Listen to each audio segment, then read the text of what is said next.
Next, we go to Coldwater to see an example of a historic property before redevelopment. One, it takes time. One, it takes a lot of financing.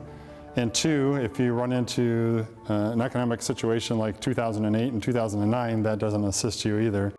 With essentially 3 facades or half a block, just the sheer size of the building itself lends its own challenges.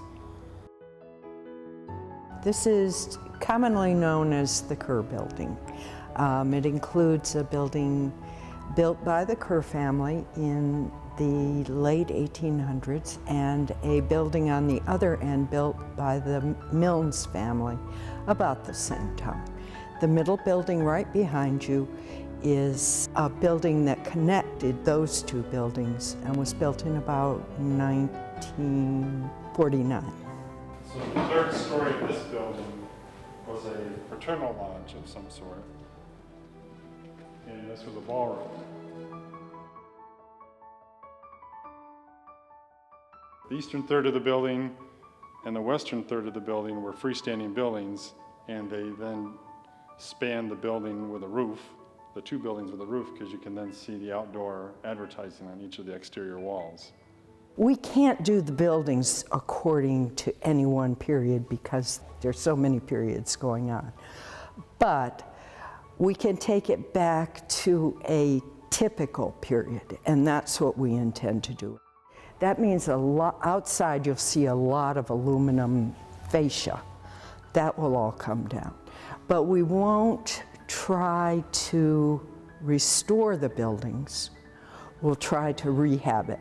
So we won't be faking cornices the way we think they were or the way we got that information from pictures. It'll be left as is. Downtown has a lot of traditional historic buildings, both 2- and 3-story. So we want to maintain the buildings that we have that are older in nature for historic preservation purposes, but also for an urban feel, an urban context, not turning it into a parking lot or even turning it into a single-story, 21st century building that would necessarily take away from the architecture of the Tibbits or the architecture of Taylor Stationers across the street or any of the buildings within this 2-block radius. There's a community development aspect to that of trying to maintain the urban feel and the historical character of downtown. Downtown Coldwater is just a matter of a few blocks. And this sits in what they call a premier corner because it's right next to the Tibbits, which is on Hanchett Street. Since the Tibbits has been restored, it becomes a very likely place for a restaurant or a brew pub.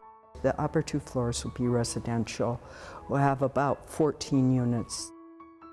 We've had others that have looked at it and thought of it more in 3 phases or 3 individual buildings. Could they acquire it for just 1/3 of the building or chop it off and just take 1 building and renovate that? And as time has proceeded, even I think that's creeped into the city's thoughts too, but with Jennifer's assistance, I think we're going to see the full redevelopment of the building.